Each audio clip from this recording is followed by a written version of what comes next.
कक्षा 12वीं में आज मैं नया चैप्टर स्टार्ट कर रहा हूं फिजिक्स का, विद्युत चुंबकीय प्रेरण। विद्युत चुंबकीय प्रेरण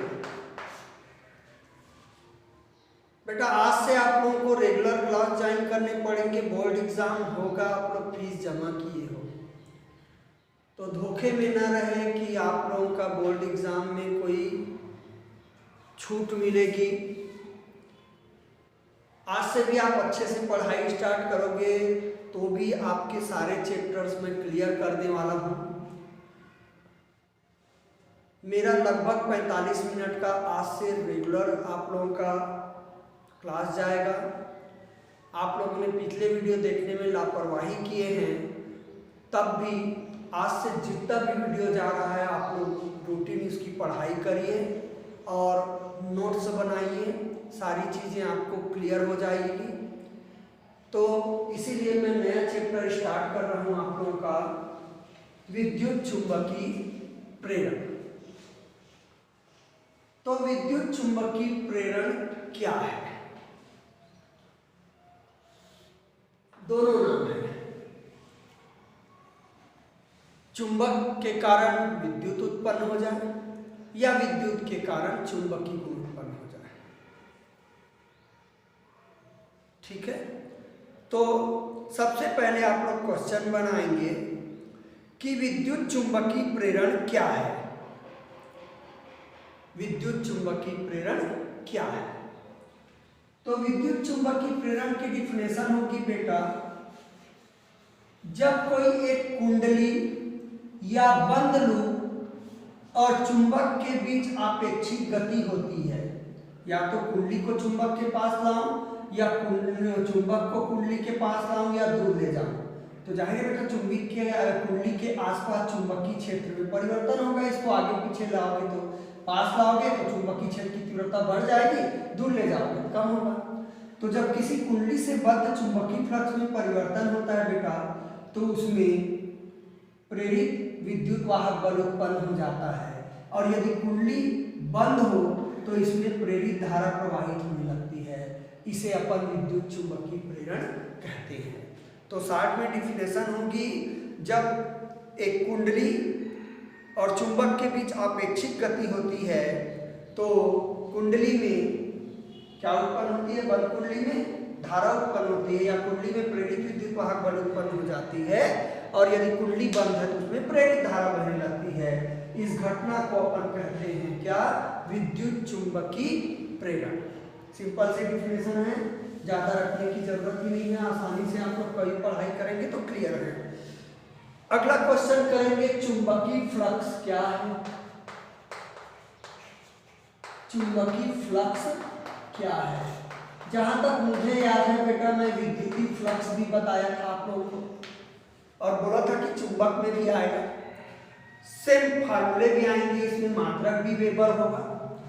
तो मैं विद्युत फ्लक्स की डिफिनेशन बता देता हूं। किसी पृष्ठ से अभिलंबत गुजरने वाली विद्युत बल रेखाओं की संख्या को विद्युत फ्लक्स कहते हैं। किसी पृष्ठ से अभिलंबत गुजरने वाली विद्युत बल रेखाओं की संख्या को विद्युत फ्लक्स कहते हैं। इसे फाई से प्रदर्शित करते हैं। अब चुंबकीय फ्लक्स की डिफिनेशन क्या होगी? किसी पृष्ठ से अभिलंबत गुजरने वाली चुंबकीय बल रेखाओं की संख्या को क्या कहेंगे? चुंबकीय फ्लक्स कहते हैं। इसे फाई एम से प्रदर्शित करते हैं। ये अदिश राशि होगी उसी के जैसे, और आप लोगों का मात्रक होगा वेबर। ठीक है, तो इसका सूत्र आएगा बेटा phi E is equal to, आराम से लिखना चाहेंगे, मान लीजिए कि ए अनुप्रस्थकार पृष्ठ क्षेत्रफल से अभिलंबत गुजरने वाली बल रेखाओं की संख्या का आप क्या कहते हैं? विद्युत बल। तो एक समान बी विद्युत क्षेत्र पे क्या पृष्ठ है? ए अनुप्रस्थकार क्षेत्रफल का पृष्ठ है, बल रेखाएं इससे अभिलंबत जा रही हैं, तो आपका चुंबकीय फ्लक्स हो जाएगा बी इंटू ए, उसमें फाई एम बेटा, सॉरी उसमें लिखे थे शायद E/ds। ठीक है। अब यदि बल रेखाएं पृष्ठ के अभिलंबवत मत हो, मान लीजिए कि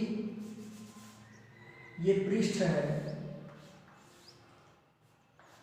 ये पृष्ठ है और बल रेखाएं इधर जा रही, दोनों के बीच में कोण थीटा हो, तो ये आ जाएगा आप लोगों का phi m = B/A cos theta, क्योंकि इसका क्षैतिज घटक लेंगे बेटा एक ही डायरेक्शन में आ जाएंगे।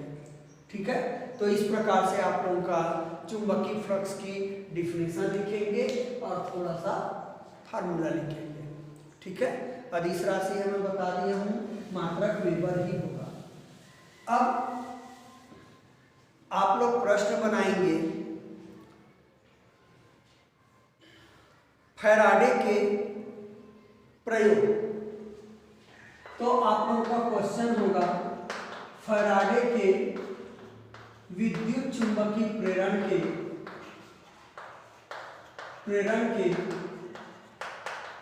प्रयोग को समझाइए। फैराडे के विद्युत चुंबकीय प्रेरण के प्रयोग को आप लोगों को समझाने हैं। ठीक है। तो क्या होगा इसमें? तो कुछ मत करें बेटा, एक आप कुंडली ले लीजिए, ये कुंडली है, ये धारामापी जुड़ा हुआ है, और एक चुंबक ले लीजिए, बस ये चित्र हो गया। अब इसको हम पास लाएंगे, पहला चित्र बना लेंगे। ठीक है ना, तो चित्र बना लेंगे, इसी आधार पे समझाएंगे। दूसरा चित्र में पास लाने के बजाय उसको दूर ले जाएंगे।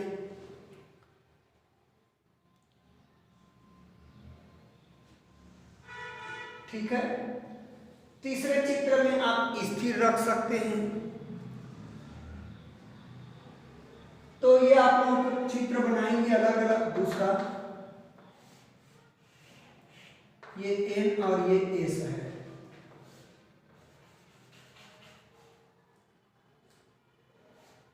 मैं स्थिर कर दिया। तीसरा एक और बना देता हूं बेटा, ये N और S है, दूर ले जा रहा हूं, इसके डायरेक्शन को चेंज कर देता हूं। ऐसे बना के आप लोग समझा सकते हो। वैसे ही आपका 3 चित्र और बना सकते हो। S को पास लाओ, तो S को पास लाओगे बेटा, विक्षेप को उल्टा कर देना, इसके स्थिर वाला कर देना उल्टा संकेत। दूर ले जाओगे बेटा, इधर S रहेगा, इधर N, तो ये वाला संकेत ऐसे कर देना, मैं बता रहा हूं इधर। अब आप लोगों को 6 चित्र में लिख देना है। ठीक है। जब किसी चुंबक को कुंडली के पास लाते हो, किसी चुंबक को कुंडली के पास लाते हो, तो कुंडली में प्रेरित धारा, कुंडली में जो धारामापी लगा है उसमें विक्षेप उत्पन्न होता है। चुंबक को स्थिर रख देते हैं तो कोई विक्षेप नहीं आता है। अब चुंबक को दूर ले जाते हैं तो कुंडली में जो धारामापी लगा रहता है उसमें विक्षेप विपरीत दिशा में होता है। यदि अब चुंबक के विपरीत ध्रुव को कुंडली के पास लाएं तो पहले की सापेक्ष दूसरे डायरेक्शन में विक्षेप होता है, स्थिर रखने पर विक्षेप नहीं होता है, दूर ले जाने पर फिर विक्षेप होगा। तो इसका मतलब क्या होता है, जब कुंडली चुंबक को कुंडली के पास लाते हैं तो कुंडली से बद्ध चुंबकीय फ्लक्स में परिवर्तन होता है, यानी कि उसमें प्रेरित विद्युत वाहक बल उत्पन्न होती है, और कुंडली बंद है तो उसमें प्रेरित धारा प्रवाहित होने लगती है। यही विद्युत चुंबकीय प्रेरण है। तो यदि कुंडली और चुंबक के बीच आपेक्षिक गति कराई जाए तो कुंडली से बद्ध फ्लक्स में परिवर्तन होता है। कौन सा फ्लक्स? चुंबकीय फ्लक्स में, जिससे कुंडली में प्रेरित विद्युत वाहक बल उत्पन्न होती है, और यदि कुंडली बंद है तो उसमें प्रेरित विद्युत धारा प्रवाहित होने लगती है। यही विद्युत चुंबकीय प्रेरण है। तो विद्युत चुंबकीय प्रेरण को फैराडे ने बढ़िया चित्र बना के समझाया। उसने आपके बुक में बल रेखाओं के साथ बनाया हुआ है, डिजाइन के साथ किया हुआ है, एग्जाम में इतना नहीं कर सकते, ठीक है। दिख रहे हैं आप लोगों को? तो आप लोग ऐसे सिंपल चित्र बनाएंगे बेटा, मैं पूरा नहीं बनाया आप लोगों का। ये आपका एन को पास लाया, स्थिर रख दिया, लिख सकते हो, दूर ले गया। अब मैं एस को पास ला के बनाऊंगा तो संकेतक को जस्ट विपरीत कर देना है, ठीक है आप लोगों को, धारामापी का। और आराम से आप लोग लिख सकते हो कि पास लाने पर और दूर ले जाने पर क्या हो रहा है, कोई विशेष प्रयोग नहीं है, ठीक है। अब आप लोगों के अगला क्वेश्चन बनाएंगे आप लोग कि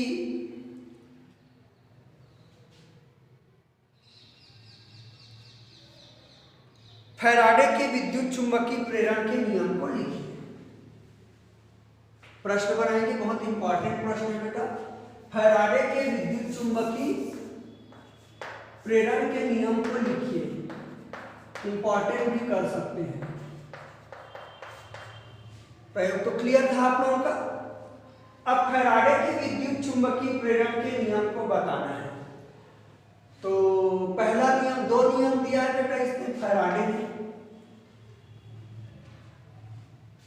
पहला नियम में आपका दिया है, जब किसी कुंडली से बद्ध चुंबकीय फ्लक्स में परिवर्तन होता है, कुंडली से बद्ध चुंबकीय फ्लक्स में परिवर्तन होता है, तो कुंडली में क्या उत्पन्न हो जाती है? प्रेरित विद्युत वाहक बल उत्पन्न हो जाती है। हुआ था भी देखे थे अपन। और कुंडली बंद हो तो उसमें प्रेरित धारा प्रवाहित होती है। और ये प्रेरित विद्युत वाहक बल या प्रेरित धारा का अस्तित्व तभी तक होगा जब तक कि कुंडली में बद्ध फ्लक्स में परिवर्तन होता है। मैं बताया था रुकने पर विक्षेप नहीं होता था, ठीक है ना। तो यही प्रथम नियम, मैं रिपीट बोल रहा हूं, जब किसी कुंडली से बद्ध चुंबकीय फ्लक्स में परिवर्तन किया जाता है उसमें प्रेरित विद्युत वाहक बल उत्पन्न हो जाती है, जिसका अस्तित्व तभी तक होगा जब तक कि कुंडली से बद्ध फ्लक्स में परिवर्तन होते रहेगा। अब मान लीजिए कि इसका व्याख्या करो बोल दिया, तो आप आसानी से कर सकते हो बेटा, उसी बात को चित्र भी बना सकते हो। मान लीजिए कि कुंडली के पास हम चुंबक का एक ध्रुव लाते हैं, तो कुंडली के पास चुंबक का ध्रुव लाता हूं तो कुंडली से बद्ध फ्लक्स में परिवर्तन होता है और कुंडली में लगे धारामापी में एक और विक्षेप मिलता है। चुंबक को स्थिर कर देता हूं तो विक्षेपित होना रुक जाता है, धारामापी का जो संकेतक है वो आगे विक्षेपित होना रुक जाता है, स्थिर हो जाता है, ठीक है ना। अब यदि कुंडली को दूर ले जाता हूं तो धारामापी दूसरी तरफ आपका विक्षेपित होने लगता है, उसका संकेतक, क्योंकि कुंडली से बद्ध फ्लक्स में फिर परिवर्तन होता है। तो कुंडली से बद्ध फ्लक्स में जब परिवर्तन होता है तो उसमें क्या उत्पन्न होती है? प्रेरित विद्युत वाहक। उसी चीज हल्का सा चित्र बना के आप समझा सकते हो, 3 चित्र बना के व्याख्या में, ठीक है। द्वितीय नियम, फैराडे का द्वितीय नियम। तो फैराडे का द्वितीय नियम है, इससे सवाल भी बन सकता है, जब किसी कुंडली से बद्ध चुंबकीय फ्लक्स में परिवर्तन कराते हैं तो उसमें प्रेरित विद्युत वाहक बल है फ्लक्स में परिवर्तन की दर के अनुक्रमानुपाती होता है। किसी कुंडली में प्रेरित विद्युत वाहक बल फ्लक्स में परिवर्तन की दर के अनुक्रमानुपाती होता है। तो मान लीजिए कि प्रारंभ में कुंडली से बद्ध फ्लक्स φ1 है, t समय के बाद कुंडली से बद्ध फ्लक्स φ2 है। बद्ध मतलब बेटा कुंडली के चारों ओर चुंबकीय बल रेखाएं, चुंबकीय क्षेत्र, वो बद्ध फ्लक्स कहलाएंगे, ठीक है ना। तो प्रारंभ में कुंडली के चारों ओर चुंबकीय फ्लक्स यानी कि बद्ध फ्लक्स φ1 है, t समय के बाद कुंडली से बद्ध फ्लक्स क्या है? φ2 है। तो ये आ जाएगा बेटा फ्लक्स में परिवर्तन की दर, परिवर्तन की दर φ2 माइनस φ1 अपॉन t। बटन समय चला जाएगा दर के लिए, ठीक है। अब यदि कुंडली में प्रेरित विद्युत वाहक बल E हो तो E इज प्रोपोर्शनल टू आएगा बेटा आप लिख लेना, कुंडली में प्रेरित विद्युत वाहक बल क्या हो, ई हो तो, ठीक है। फैराडे के नियम से विद्युत वाहक बल, प्रेरित विद्युत वाहक बल समानुपाती फ्लक्स परिवर्तन की दर, तो E इज प्रोपोर्शनल टू होगा φ2 माइनस φ1 अपॉन T। चाहो तो यहाँ माइनस लिख सकते हो। माइनस इस बात को बताता है कि जो फ्लक्स परिवर्तन की दर है प्रेरित विद्युत वाहक बल के विपरीत दिशा में होते हैं आप लोगों के। ये चाहो तो माइनस लिख भी सकते हो और नहीं लिखोगे तब भी आप लोग समझ जाना।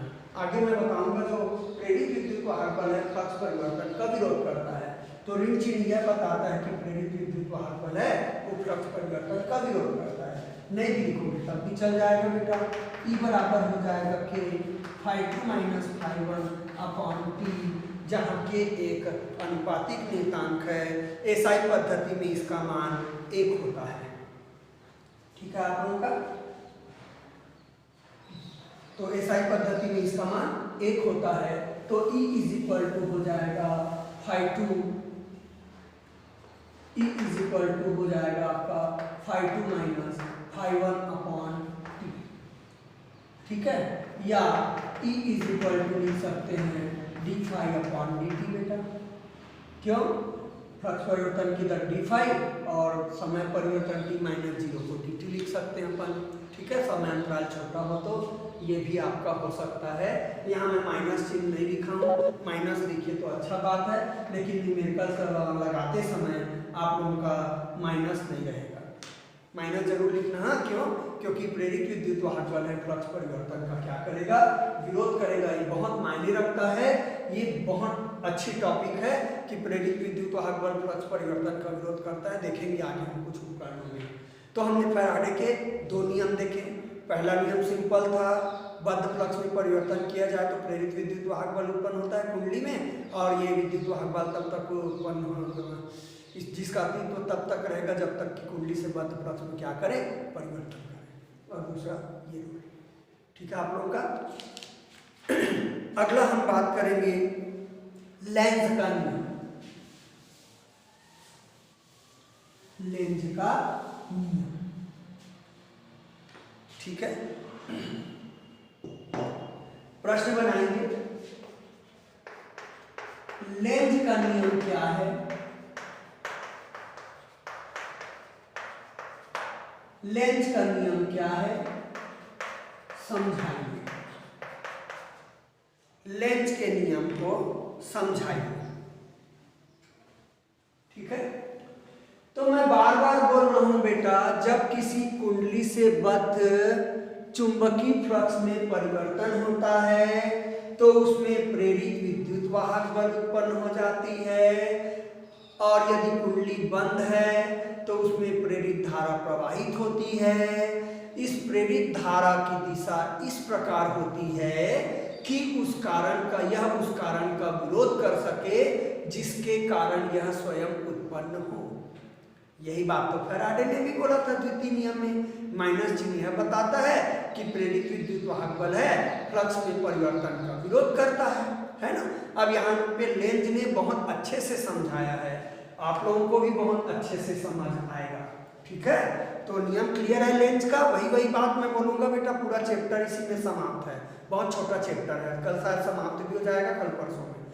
तो क्या था लेंज का नियम, यदि किसी कुंडली से बद्ध चुंबकीय फ्लक्स में परिवर्तन किया जाए तो कुंडली में क्या उत्पन्न होती है, प्रेरित विद्युत वाहक बल, और यदि कुंडली बंद हो तो उसमें प्रेरित धारा उत्पन्न हो जाती है, और प्रेरित धारा की दिशा इस प्रकार होती है कि यह उस कारण का विरोध करती है जिसके कारण यह स्वयं उत्पन्न होती है, ठीक है। तो लेंज का नियम है, कुंडली में जो धारा उत्पन्न हो रही है उसकी दिशा बताने के लिए बहुत कारगर है। अब चलिए व्याख्या। नियम तो मैंने बता दिया लेंज के नियम के अनुसार करके। व्याख्या भी मैं चित्र बना लेता हूं बेटा। मान लीजिए कि ये N ध्रुव है चुंबक का, ये S ध्रुव है। यहाँ पे कुंडली, ऐसा चित्र रूप में नहीं बनाया है, हाँ? यहाँ पे मैं कुंडली कर देता हूँ बेटा, अंडाकार आकृति कर देता हूँ। ये रहा आप लोगों की कुंडली। अब इसको ला रहा हूँ तो कुंडली में धारा की दिशा इस प्रकार होगी। सॉरी बेटा, कुंडली में प्रेरित धारा की दिशा इस प्रकार होगी। ठीक है। अब मान लीजिए कि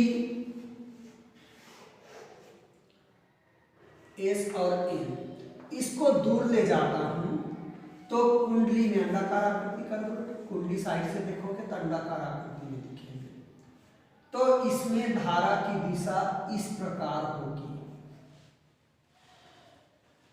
ये एन के समान व्यवहार करेगा। देखिए एन में एंटी डायरेक्शन में लिया और ये एस के समान व्यवहार करेगा बेटा। ये देखिए क्लॉकवाइज डायरेक्शन। अब हो क्या रहा है, इस चीज को समझते हैं। व्याख्या, मान लीजिए कि किसी चुंबक के एन ध्रुव को कुंडली के पास लाते हैं तो कुंडली से बद्ध चुंबकीय फ्लक्स में परिवर्तन होगा, जिससे कुंडली में प्रेरित धारा उत्पन्न हो जाएगी। बंद कुंडली में ले लो, ठीक है ना। प्रेरित धारा उत्पन्न हो जाएगी। प्रेरित धारा की दिशा इस प्रकार होगी कि ये प्रेरित धारा चुंबक के एन ध्रुव को कुंडली के पास लाने का विरोध करे। यानी कि एक कुंडली है, एन ध्रुव के भांति काम करेगा। एन और एन के बीच में क्या करता है, प्रतिकर्षण। ठीक है, क्लियर है आपका। यानी कि कुंडली में आप लोगों के प्रेरित धारा की दिशा होगी एंटी क्लॉकवाइज होगी, दिशा में होगी चित्र के अनुसार।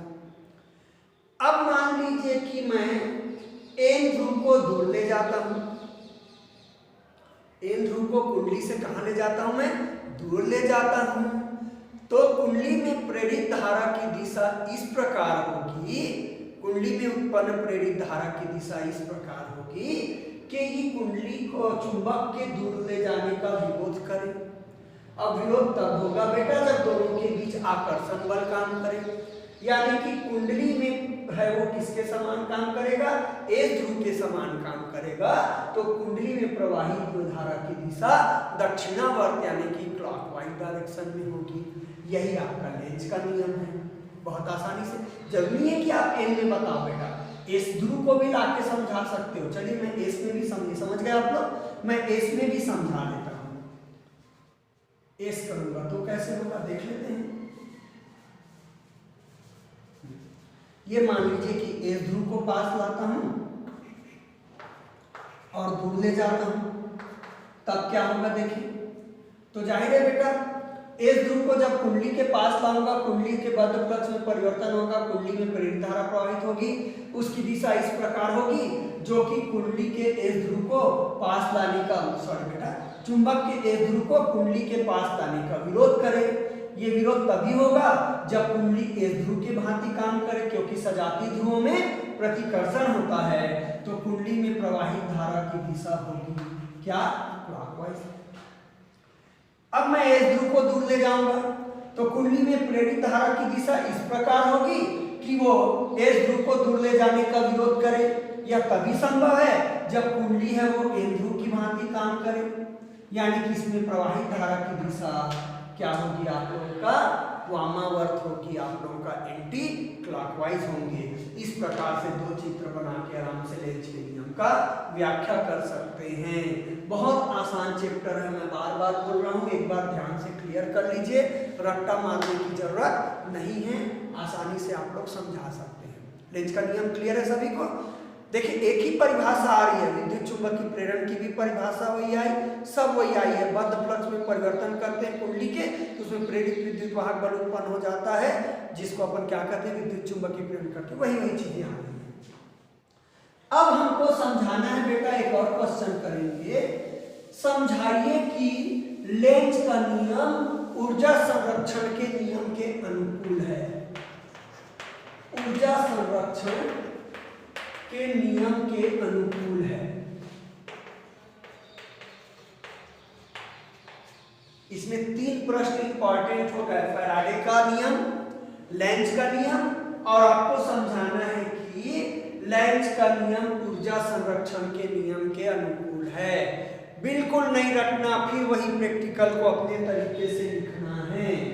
मान लीजिए कि फिर वही चित्र बनेगा, ये चुंबक का एन ध्रुव है, ये एस ध्रुव है, और ये मान लीजिए कि बंद कुंडली है या सिर्फ कुंडली बोल दो, कोई फर्क नहीं पड़ता। अब इसको मैं कुंडली के पास लाता हूं, ठीक है।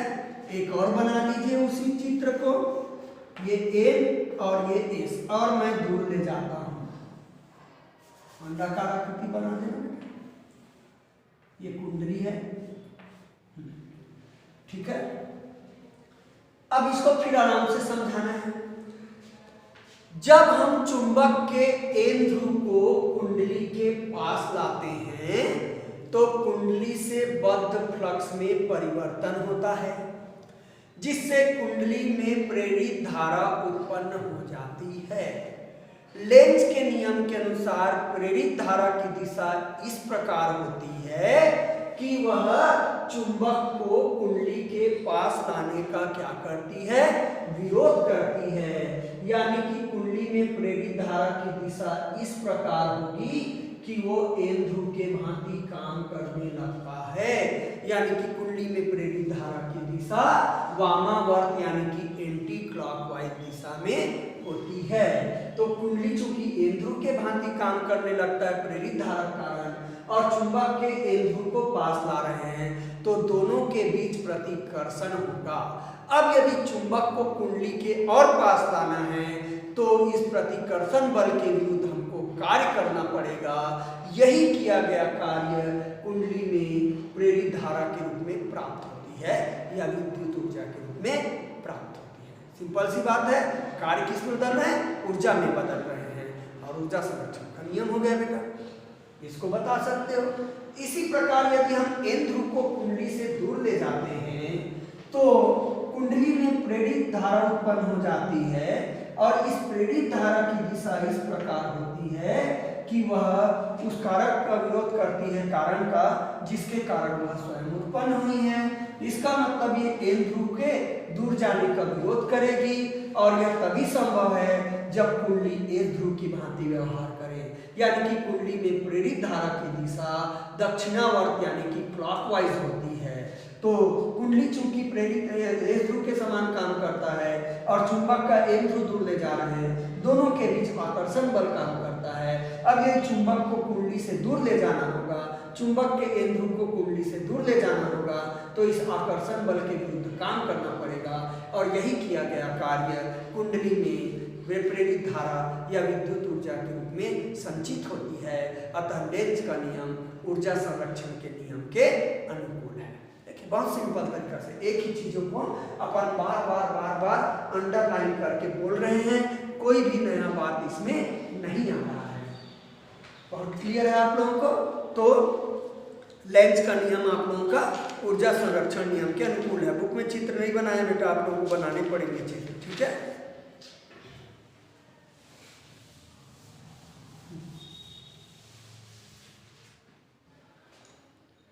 अब हम बात करेंगे गतिक विद्युत वाहक बल। मैं आगे बेटा आप लोगों को भंवर धारा भी बताऊंगा, ध्यान रखना। हाँ, आगे प्रेरित धारा को भंवर धारा बोला है बेटा। प्रेरित धारा तब शब्द आया है जब कुंडली लिए है और उससे बद्ध चुंबकीय फ्लक्स में परिवर्तन हुआ, तो उसमें प्रेरित धारा शब्द आया है।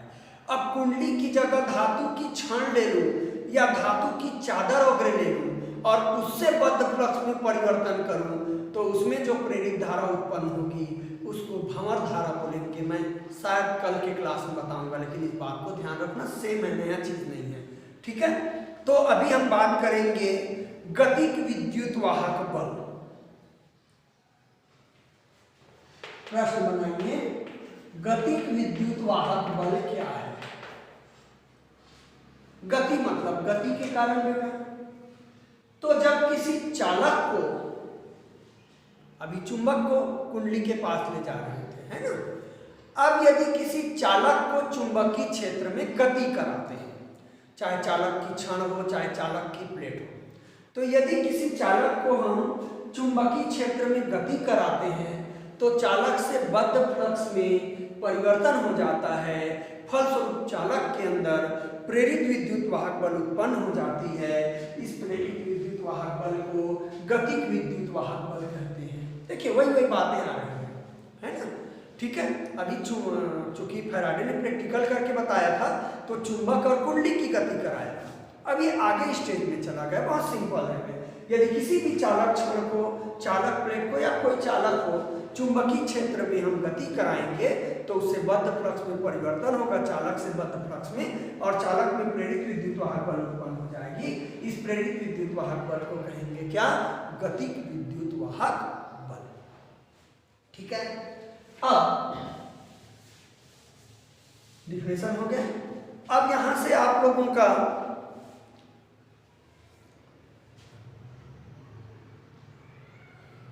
नीचे लिख लेना बेटा, गतिक विद्युत वाहक बल की दिशा। फिर इसमें लिख सकते हो यदि चालक बंद हो तो इसमें प्रेरित धारा प्रवाहित होती है जिसकी दिशा फ्लेमिंग के दाएं हाथ के नियम से ज्ञात कर सकते हैं। ठीक है बेटा, तो हम दो नियम पढ़ेंगे, फ्लेमिंग के बाएं हाथ का नियम, फ्लेमिंग के बाएं हाथ का नियम। प्रश्न बना लो बेटा, फ्लेमिंग के बाएं हाथ का नियम लिखिए। दो नियम पढ़ेंगे, फ्लेमिंग के बाएं हाथ का नियम और फ्लेमिंग के दाएं हाथ का नियम। ठीक है, आप लोगों का दोनों नियम अपने अपने जगह यूज होते हैं। इसमें दाएं को दिया है, मैं बाएं को आप लोगों को बता दूं। इसको जनरेटर का नियम भी कहते हैं, जनित्र का नियम। सभी आप लोग जानते हैं अपने बाएं हाथ को, ये मेरा बाएं हाथ है। बाएं हाथ के तीनों उंगली को फैलाइए, इसको अंगूठा बोलते हैं, इसको तर्जनी बोलते हैं, और ये बीच की उंगली मध्यमा बोलते हैं। अंगूठा, तर्जनी, मध्यमा। तो हम अंगूठा, तर्जनी और मध्यमा को फैलाएंगे, इसको मोटर का नियम कहते हैं। मोटर का नियम कहते हैं या धारा मापी। तो हम बाएं हाथ के अंगूठा, तर्जनी और मध्यमा को इस प्रकार फैलाएं कि तीनों एक दूसरे के परस्पर लंबवत हो। देख रहे हैं आप लोग, है लंबवत आपके, एक दूसरे, ये इनका लंबवत, ये दोनों लंबवत, और ये भी अंगूठे के साथ लंबवत, तीनों एक दूसरे के परस्पर लंबवत हो। ठीक है, अब इसमें से आप लोगों का तर्जनी है चुंबकीय क्षेत्र की दिशा प्रदर्शित करे, मध्यमा है विद्युत बल की, विद्युत धारा की दिशा को प्रदर्शित करे जो कुंडली में प्रवाहित होगी, तो अंगूठा है चालक या कुंडली पे लगने वाले बल की दिशा को प्रवाहित करता है, क्या करता है, बताता है। मैं रिपीट बोल रहा हूं, तर्जनी ये बिल्कुल सेम है बेटा, अंगूठा मतलब बल, तर्जनी मतलब चुंबकीय क्षेत्र, मध्यमा मतलब विद्युत धारा। दिमाग में ले लीजिए, चुंबकीय क्षेत्र की दिशा को कौन बताए, तर्जनी, मध्यमा चालक में प्रवाहित धारा की दिशा को बताए, तो अंगूठा है चालक पर लगने वाले बल की दिशा को बताता है। अभी मोटर का नियम क्यों हुआ, आपको पता है बेटा, मोटर में थोड़ा बहुत जानते होंगे, चुंबक लगा रहता है और बीच में कुंडली होती है, या बीच में चुंबक होता है और चारों तरफ कुंडली होती है। तो जब हम कुंडली में विद्युत धारा प्रवाहित करते हैं, देखो चुंबक के कारण चुंबकीय क्षेत्र, और कुंडली में जब विद्युत धारा प्रवाहित करेंगे, दो चीजें हो गई, चुंबकीय क्षेत्र और धारा, तो तीसरा उत्पन्न हो जाएगा बल। तो बीच का रोटर है, आर्मेचर है, मोटर का घूमने लगता है, पंखा वैसे ही है बेटा। दो चीजें हैं आपके पास, चुंबक है पंखा में, जैसे ही आप विद्युत धारा प्रवाहित करते हो कुंडली में धारा बहती है। दो चीज आ गया, धारा और क्या, चुंबकीय क्षेत्र। तो तीसरा उत्पन्न हो जाएगा बल और पंखा घूमने लगता है, ये मोटर है। ठीक है, ऐसी आपके दाएं हाथ का नियम आता है फ्लेमिंग का। मैं दोनों एक साथ बता देता हूँ। फ्लेमिंग के दाएं हाथ का नियम आता है। तो फ्लेमिंग के दाएं हाथ के नियम को जनरेटर का नियम कहते हैं, जनित्र का नियम। जनित्र विद्युत धारा उत्पन्न करता है बेटा। तो दो चीजें आएंगी, क्या क्या दो चीजें आएंगी, बल और चुंबकीय क्षेत्र, बल और चुंबकीय क्षेत्र। तो तीसरा उत्पन्न हो जाएगा मतलब विद्युत धारा। तो ये हो गया। फिर इस नियम में भी क्या, अंगूठा, तर्जनी और मध्यमा को ऐसे फैलाएं कि तीनों परस्पर लंबवत हो। ठीक है, इसमें विद्युत धारा उत्पन्न होना है बेटा। हाँ, तो अंगूठा चालक पर लगने वाला बल की दिशा और क्या, तर्जनी चालक के चारों ओर चुंबकीय क्षेत्र की दिशा। तो मध्यमा है प्रेरित धारा की दिशा को बताता है। तो इस प्रकार से नियम होंगे। तो फ्लेमिंग के बाएं हाथ का नियम है। तो आप लोग चित्र बना लेना बेटा।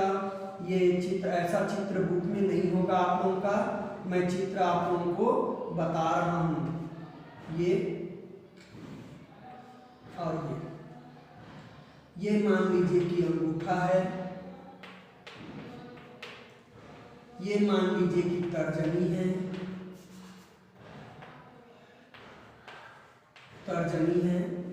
और ये मान लीजिए कि मध्यमा है। आपके हाथ का चित्र बनाना मुश्किल रहता है। ठीक है बेटा, कौन सा नियम है, बाएं हाथ का नियम।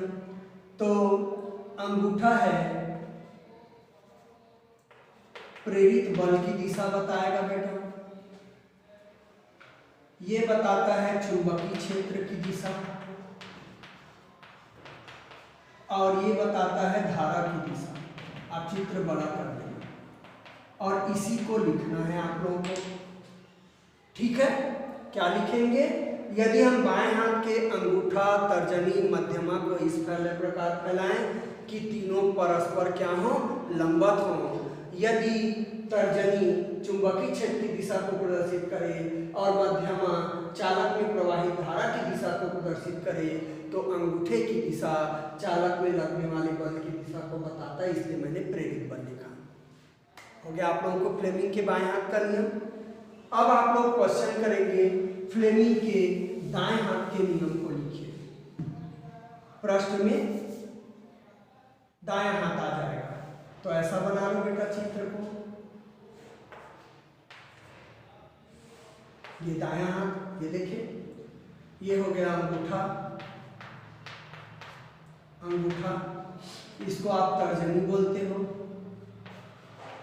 और ये मध्यमा है। तो तर्जनी बेटा मध्यमा धारा की दिशा होता है, किसको प्रेरित धारा बोल दो, क्योंकि ये जनरेटर का नियम है। दाएं हाथ का नियम जनित्र का नियम, प्रेरित धारा कर दिए बेटा। ये आपका चुंबकीय क्षेत्र की दिशा और ये चालक पर लगने वाली बल की दिशा है। अब आराम से लिख लो बेटा, यदि दाएं हाथ के अंगूठा, तर्जनी और मध्यमा को इस प्रकार फैलाएं कि तीनों परस्पर लंबवत हों, तो अंगूठा चालक पर लगने वाली बल की दिशा को बताए, तर्जनी चालक के चारों ओर चुंबकीय क्षेत्र की दिशा को बताए, तो मध्यमा है वो प्रेरित धारा की दिशा को क्या करता है, बताता है, चालक में प्रेरित धारा की दिशा को बताता है। ठीक है, इतना करके रखेंगे, बाकी अपन कल की क्लास